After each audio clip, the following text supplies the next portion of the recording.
Assalamualaikum warahmatullahi wabarakatuh. Perkenalkan nama saya Zaki Naufal Maulana dengan NIM 202101400033 dari kelas Tata Kelola Teknologi Informasi A. Pada kali ini saya telah membuat poster capaian pembelajaran selama satu semester di mata kuliah Tata Kelola Teknologi Informasi. Dan di sini saya telah meringkasnya jadi 6 poin. Yang pertama ada strategic alignment atau penyesuaian strategis yang dimana artinya proses memastikan bahwa tujuan organisasi, rencana, dan keputusan sejalan dengan strategi yang telah ditetapkan. Ini memastikan bahwa semua aktivitas mendukung visi dan misi perusahaan. Kenapa sih strategic alignment?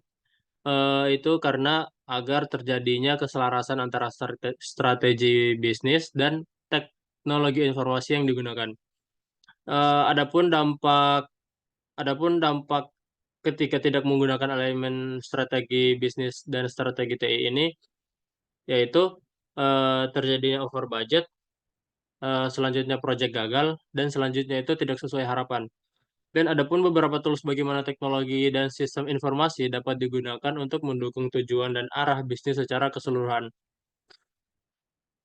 Yang pertama ada strategi bisnis, eh, strategi bisnis diantaranya ada bisnis strategi, eh, sistem informasi strategi, dan teknologi informasi strategi. Yang kedua ada ISO 27001, yang ketiga ada IT Life Cycle, yang keempat ada the CIA Triad, yang keempat ada Balance Scorecard atau BSC, yang keenam ada SWOT Analysis, dan yang ketujuh ada Word and Paper Framework. Dari ketujuh yang telah disebutkan tadi, saya akan menjelaskan dua. Yang pertama ada SWOT Analysis. SWOT Analysis adalah metode untuk mengevaluasi kekuatan atau strength, kelemahan, weakness, peluang, opportunities, dan ancaman atau threats dalam suatu bisnis atau proyek. Selanjutnya, Word and Paper Framework. Word and, Word and Paper Framework adalah penulis yang dikenal karena kontribusinya dalam manajemen strategis dan teknologi informasi, khususnya dalam memadukan teknologi informasi dengan strategi bisnis untuk mencapai keunggulan kompetitif. Mereka mengembangkan berbagai kerangka kerja dan teori untuk membantu organisasi memahami dan mengelola perubahan teknologi informasi. Dan poin kedua adalah risk management atau manajemen risiko, yang dimana pengertiannya adalah mengidentifikasi, evaluasi, dan penanganan risiko yang mungkin memengaruhi pencapaian tujuan bisnis. Serta tujuannya adalah untuk mengurangi dampak risiko negatif dan memanfaatkan peluang yang muncul. Dan pada risk management ini ada beberapa aspek.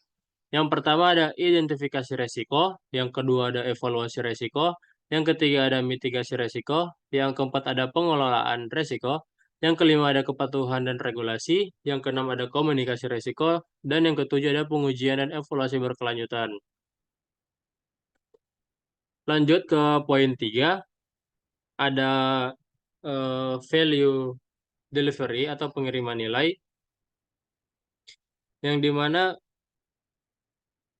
eh, pengertiannya yaitu proses pengelolaan proyek atau operasi dengan cara yang menghasilkan manfaat maksimal bagi pelanggan atau pemangku kepentingan lainnya. Ini berfokus pada memberikan nilai yang diinginkan atau diharapkan. Untuk pada fungsi teknologi informasinya sendiri, yaitu menyampaikan value yang maksimum kepada semua stakeholder organisasi. Selanjutnya ada poin keempat, yaitu resource management atau manajemen sumber daya, yang dimana pengertian dari poin 4 ini yaitu manajemen penggunaan sumber daya perusahaan seperti manusia, keuangan, waktu, dan infrastruktur, yang dimana memiliki tujuannya adalah untuk memastikan pengguna penggunaan yang efisien dan efektif dari sumber daya yang tersedia. Pada resource management ini ada beberapa poin. Yang pertama yaitu perencanaan sumber daya IT atau IT resource planning. Yang kedua ada pengalokasian sumber daya atau resource allocation. Yang ketiga ada manajemen sumber daya manusia TI atau IT Human Resource Management. Yang keempat ada manajemen keamanan sumber daya atau Resource Security Management. Yang kelima ada optimisasi sumber daya atau Resource Optimization. Yang keenam ada manajemen data atau Data Management. Yang ketujuh dan yang terakhir ada evaluasi kinerja atau Performance Evaluation. Lanjut ke poin nomor 5. Ada performance measurement atau pengukuran kinerja yang dimana eh, poin ini mengevaluasi kinerja perusahaan untuk memastikan bahwa tujuannya telah tercapai. Ini melibatkan pemantauan dan analisis terhadap indikator kinerja yang telah ditetapkan untuk mengevaluasi kesuksesan organisasi dalam mencapai tujuan mereka.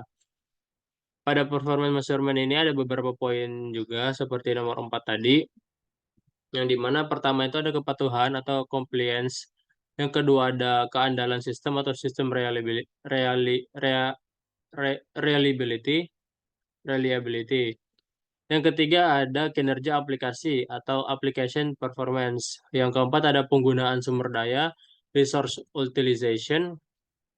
Yang kelima ada kualitas layanan atau service quality. Yang keenam ada efisiensi operasional atau operational efficiency. Yang ketujuh ada inovasi teknologi atau technology innovation. Yang kedelapan ada keamanan informasi atau informasi security. Nah, lanjut ke poin yang terakhir atau yang keenam yaitu COBIT atau kepanjangannya Control Objective for Information and Related Technologies 2019. Ini merupakan sebuah kerangka kerja yang digunakan untuk memanajemen dan pengendalian teknologi informasi dalam sebuah organisasi. Dan eh, ada 5 bagian yang meliputi COBIT ini sendiri. Nah, kelima bagian ini adalah yang utamanya. Yang pertama ada framework atau kerangka kerja. Ini merupakan struktur dasar COBIT yang memberikan panduan tentang bagaimana teknologi informasi harus dikelola dalam organisasi, termasuk prinsip-prinsip, proses, dan struktur yang mendukung manajemen teknologi informasi. Yang kedua, ada proses description atau deskripsi proses, yang dimana menyajikan penjelasan detail tentang proses-proses yang diperlukan untuk mengelola teknologi informasi secara efektif, seperti perencanaan strategis, pengolahan risiko, pengolahan layanan, dan lain-lainnya. Yang ketiga, ada poin governance and management objective atau tujuan governance dan manajemen, yang dimana merupakan panduan yang diberikan oleh COVID untuk membantu organisasi dalam mencapai tujuan pengelolaan dan pengendalian teknologi informasi, termasuk pengukuran kinerja dan pengelolaan risiko. Yang keempat ada governance and management practice atau praktik governance dan manajemen, yang dimana berisi serangkaian praktik-praktik yang terbaik yang dapat diimplementasikan oleh organisasi untuk mencapai tujuan pengelolaan teknologi informasi sesuai dengan standar COVID itu sendiri. Yang poin terakhir, yang nomor 5, itu ada implementation guidance atau panduan implementasi. Ini merupakan bagian yang memberikan arahan dan saran tentang bagaimana sih mengimplementasikan COVID dalam sebuah organisasi, termasuk strategi implementasi, alat bantu, dan pendekatan yang efektif. Dan itu tadi penjelasan terakhir dari bagian utama dari COVID. Dengan berakhirnya penjelasan tadi, berakhir juga penjelasan sedikit tentang rangkuman materi pencapaian dari awal semester hingga akhir semester yang dilaksanakan pada semester 5 ini. Saya Zaki Nafar Maulana dari Tata Kelola Teknologi Informasi kelas A. Bila ada kurang dan salah kata, mohon dimaafkan. Terima kasih. Wabillahi taufiq wal hidayah. Assalamualaikum warahmatullahi wabarakatuh.